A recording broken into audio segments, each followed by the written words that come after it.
ขึ้นไปก็เป็น400ตัวมีซุปเปอร์คาร์คลาสสิกด้วยโอ้โห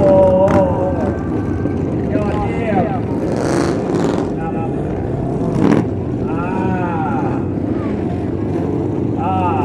เซฟนะครับเซฟนะครับไม่ต้องเร็วมากครับไปเรื่อยๆครับไปเรื่อยๆเซฟกันมาทั้งคนนะครับครับผมครับนี่คือเรื่องราวของบูรพาไพวิทย์นะครับเป็นเรื่องราวของรูทล่าเราเริ่มจากม้าเนื้อแล้วก็มาม้าเหล็กและหลังจากนี้เราก็จะมีไปโอ้นี่เราข้ามไปถึงม้าที่เป็นรถยนต์เลยนะครับไม่ใช่มอเตอร์ไซค์อย่างเดียวพัฒนามาจนถึง3 ล้อและขึ้นไปจน4 ล้อ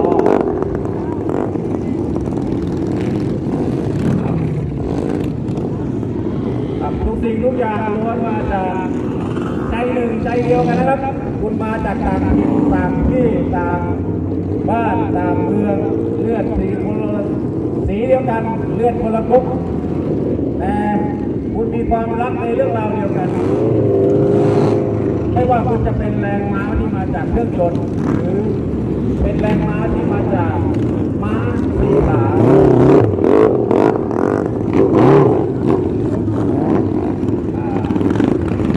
ไปเรื่อยๆครับไปเรื่อยๆไม่ต้องรีบครับไม่ต้องรีบเซฟนะครับเซฟมาไม่ต้องตีวงออกไปกว้างมากนะครับเพราะว่าเดี๋ยวจะไปโดนเข้าเลนกับรถเขาครับม้าตีวงไปเรื่อยๆครับม้าอยู่วงในรถอยู่วงนอกสิ่งนี้เป็นการแสดงให้เห็นว่าเส้นทางไม่จำเป็นต้องใช้อย่างใดอย่างหนึ่งเข้าไปในเส้นทางถึงเป้าหมายหรือจุดหมายที่เราจะไปแต่เราสามารถไปในนามของมีใจมาด้วยเห็นแล้วผมจะทักเฉพาะคนที่ผมรู้จักแต่ถ้าใครที่ผมไม่รู้จักก็ขออภัยด้วยนะครับเพราะว่าผมดูจากอาร์มที่อยู่ด้านหลังของท่าน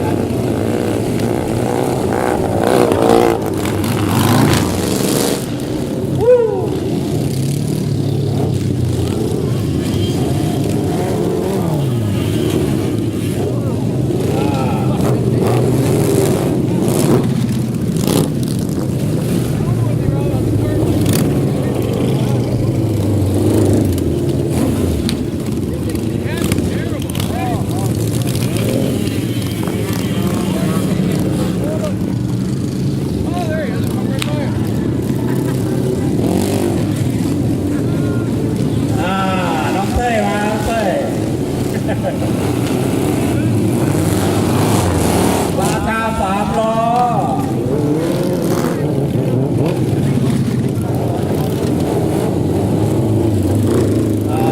มีก็เล่นกับเขาด้วยนะวันนี้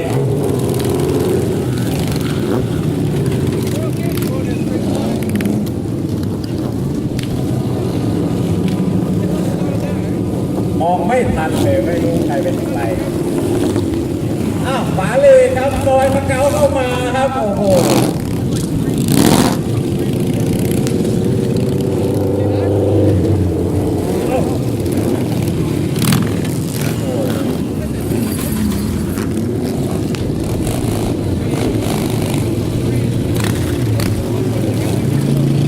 สวัสดีครับทุกคนครับเริ่มแล้วนะครับวันนี้เป็นวันเผาจริงนะ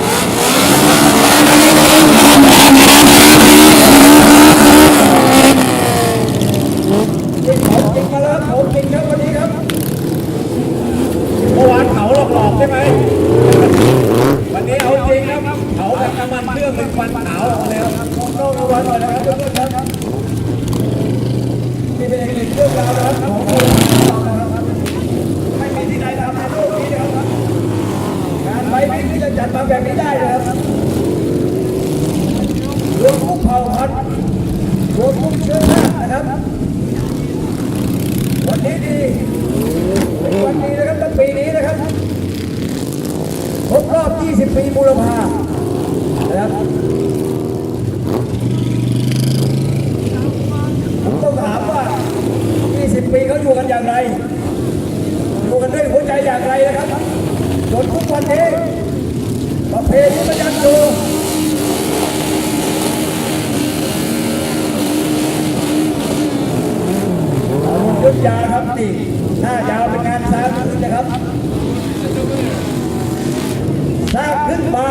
ได้นะครับ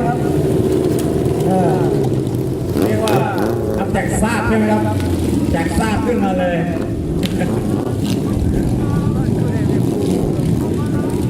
ผมถือว่าการทำหน้ายาวคือศิลปะครับศิลปะที่ต้องมองให้ออกว่า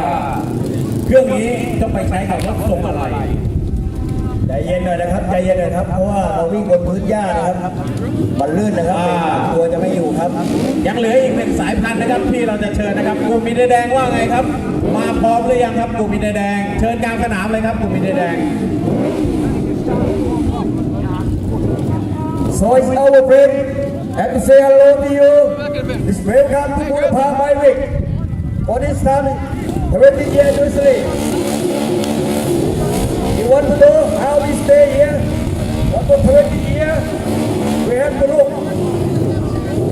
And for this year, we have to make for in memory for our king number 9. กลุ่มแรกนะครับ อาจารย์เชาครับนำมาแล้วมีแดงกลุ่มแรกครับ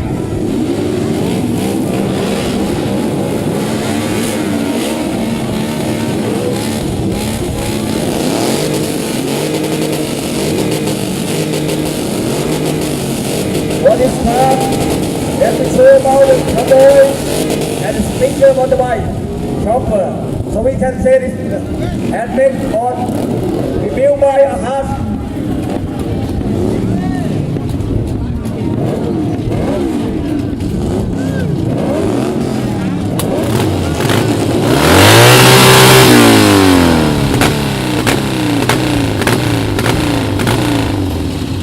อีกหลายเรื่องราวนะครับ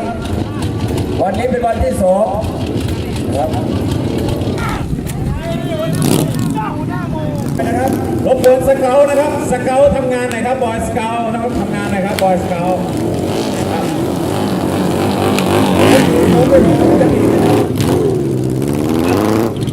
ทุกท่านเลยครับที่เป็นสเกลครับทำงานนิดนึงครับด้วยกันผมขอร่วมมือกับคนที่อยู่รอบๆหน่อยครับ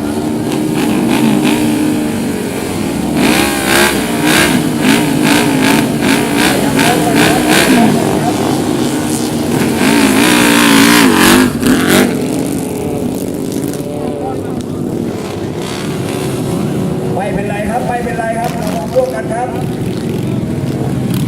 เพื่อนช่วยขยับมุมนะครับคุณครูครับเพื่อนเราครับขยับมุมเลยนะครับ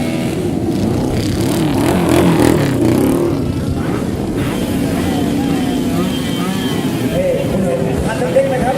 เขาเรียกว่าเด็กเจเนเรชั่นนี่นะครับ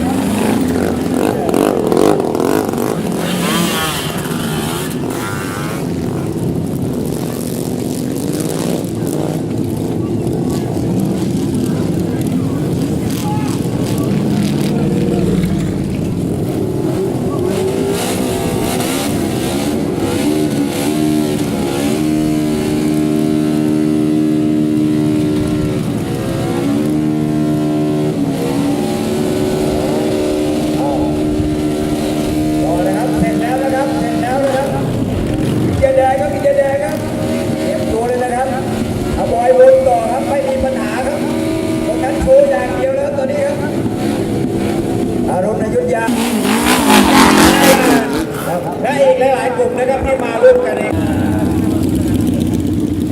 เป็นกิจกรรมที่ผมบอกให้เลยว่าเงินจ้างไม่ได้นะครับกิจกรรมแบบนี้